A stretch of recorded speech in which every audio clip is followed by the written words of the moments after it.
Hello everyone, and congratulations for becoming an Eagle. Today we will be talking about banking in the United States of America.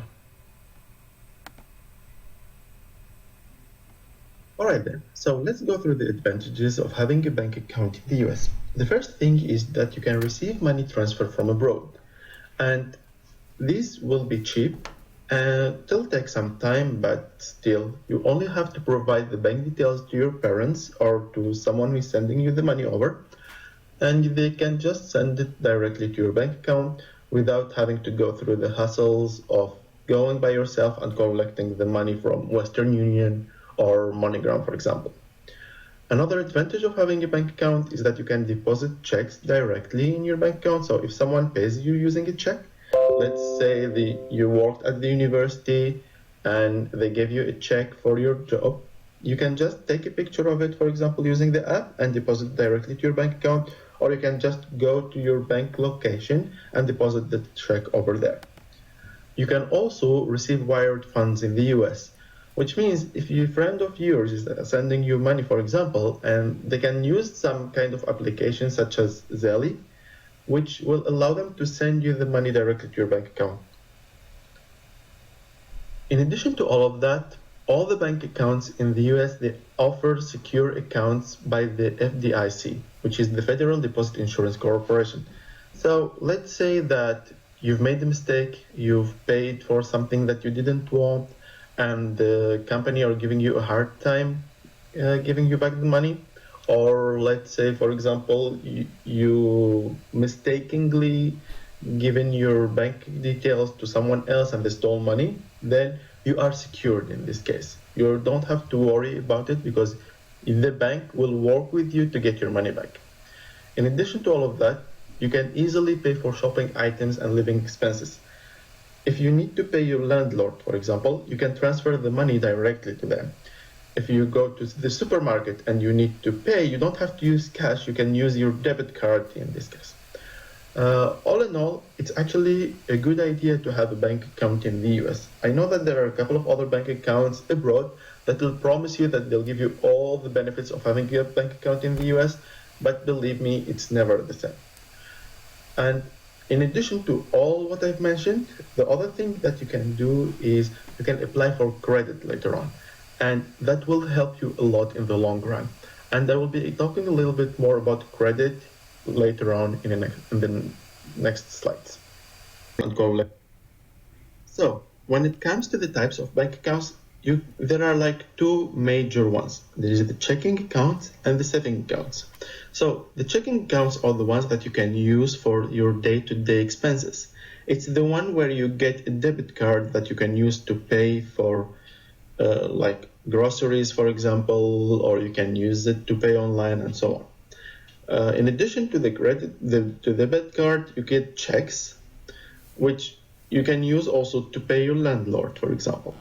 You can withdraw your money from an ATM, and you will have a debit card with a PIN, a personal PIN, which you can use to secure your account. Of course, one of the other benefits is that you can change the withdrawal limits. So if you're not going to use more than $500 per day, you can just set the limit. So there will be no transaction over $500 that will go through.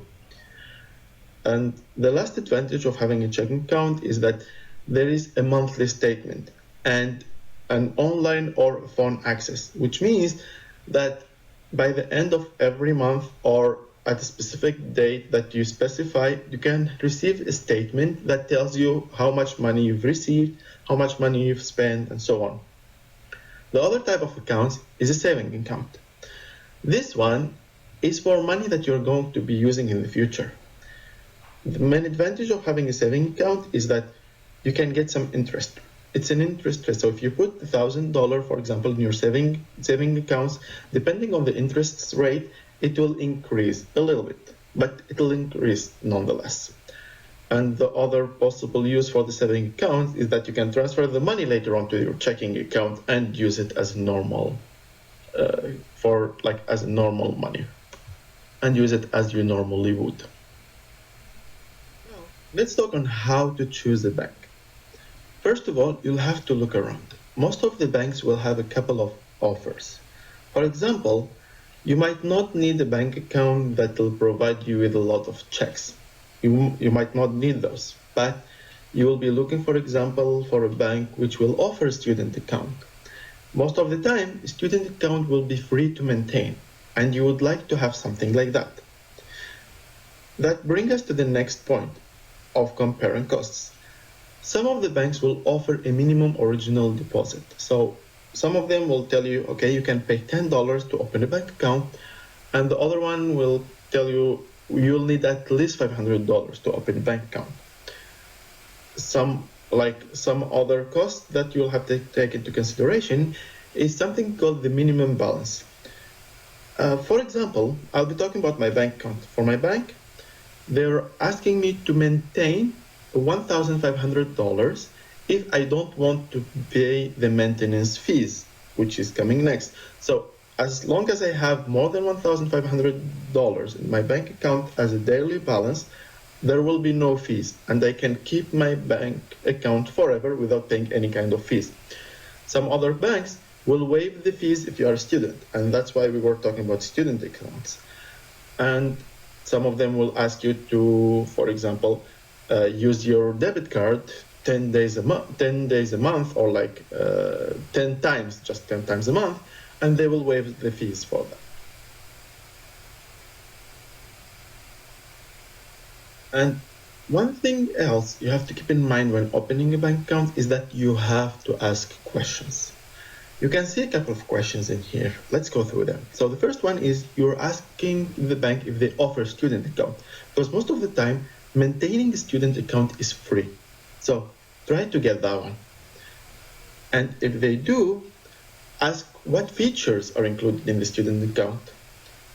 And one thing else you have to do is to ask if they need a social security number. That's something really important. Since you are an international student, you might not have a social security number right now.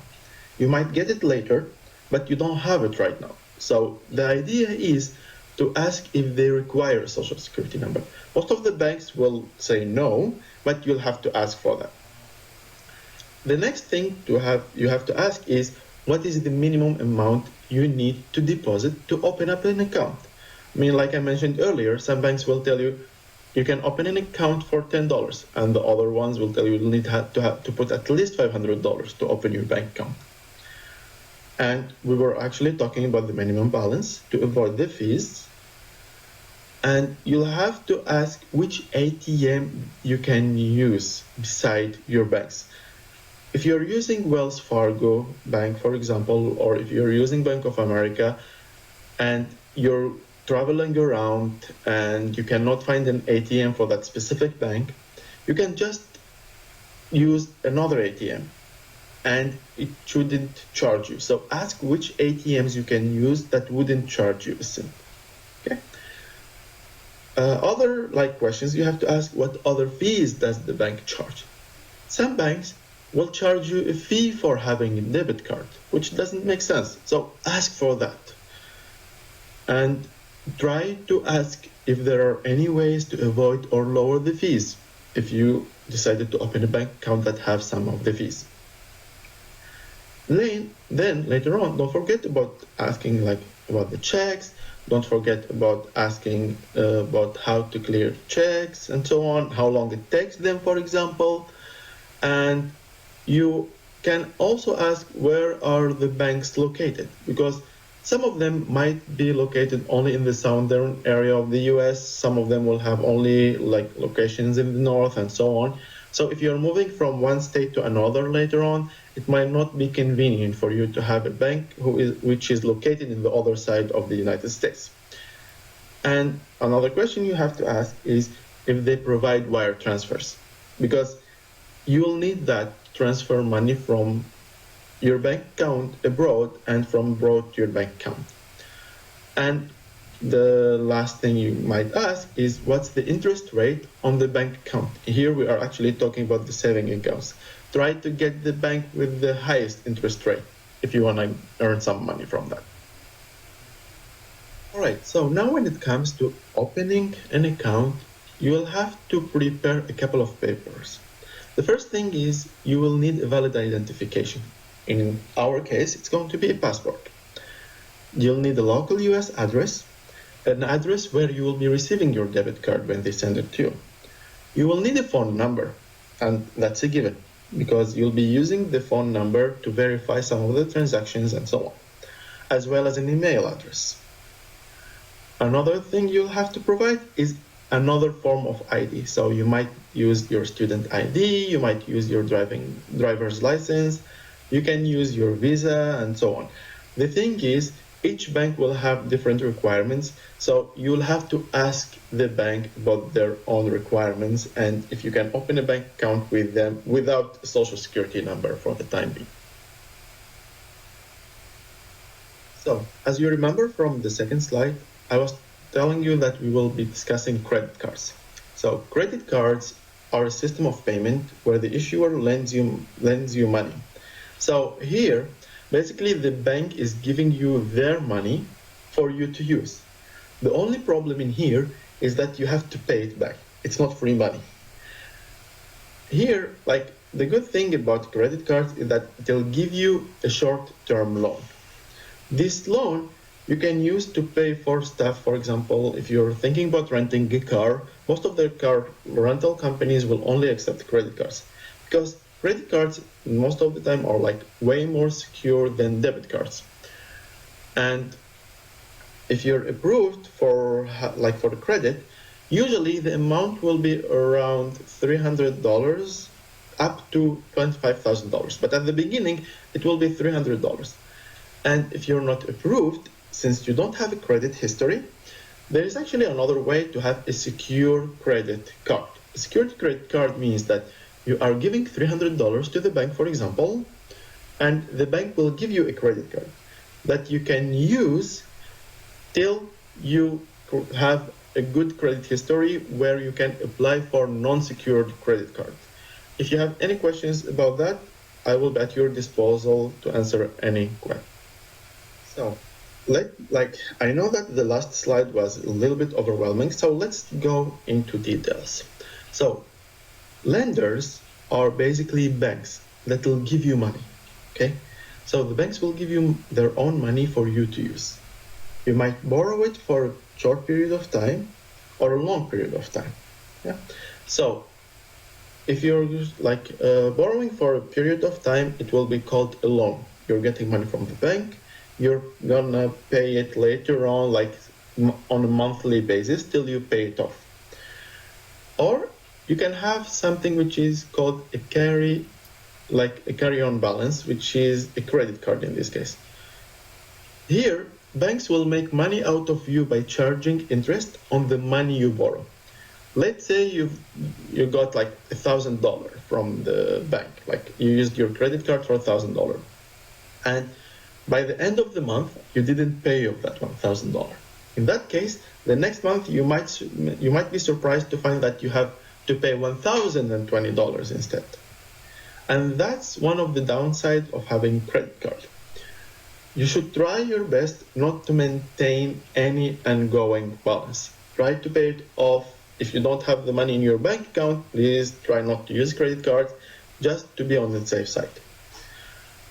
Most of the time, they will ask you for a social security number to apply for a loan or a credit card. There are a couple of other different banks that might not require that, but they are really, really rare. They'll ask for an F1 visa, to show them your F1 visa or I-20, or like to prove to them that you're actually a student in the US and you're going to stay for a short period of time. So they might help you get a credit card, but it's not guaranteed, as I mentioned. And that's what I said about like building a credit history. So for the first time, when you're trying to apply for a credit card, there are two options. The first option is to ask someone else who was living in the US and who has a credit history in the US to co-sign on a credit card. That's not really a good idea for most of the people, because I myself wouldn't risk trusting someone else with money that I will be liable for. So your best option is to actually use a secure deposit to get a secured credit card.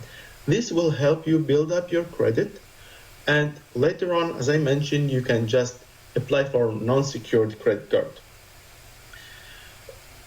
In addition to that, you should keep in mind that if you decide to take a loan, the interest which is charged to the loan will be determined by several factors.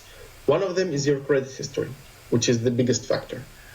And because of that, you are responsible for keeping a good credit history, mainly by paying bills on time. If you do that, if you show the banks that you're actually a safe bet, that they can give you money and they won't be risking it, then you will be good to go. You did hear me talk about credit history, and credit history is shown by your credit score. So credit score vary from 300 to 850, where 300 to 629 is a bad credit score, 630 to 689 is a fair one, 690 to 719 is a good one, 720 to 850 is an excellent one. So when you're starting, when you're getting your first credit card, your score will be in the 690, like 650, 690, something like that. Later on, depends on how you use it, your score might go up or down. If you always pay on time and you pay at least the minimum amount, then your score will go higher. But keep in mind, if you pay the minimum amount, you will have to pay interest. And later on, you will have to pay even more money, which will cost you even more. So having good credit as a result of paying your credit card bill on time will help you get approved for so many different things. You can apply for loans, for example, you can get mortgages, you can even pay for your car using loans, car loans, yeah. And of course, even when you're going off campus and you're trying to rent a place, most of the landlords will actually try to check your credit history to see if you are the type of people or the type of person who would pay their like bills on time and would pay their rent on time. So that's it for today. And do you have any questions?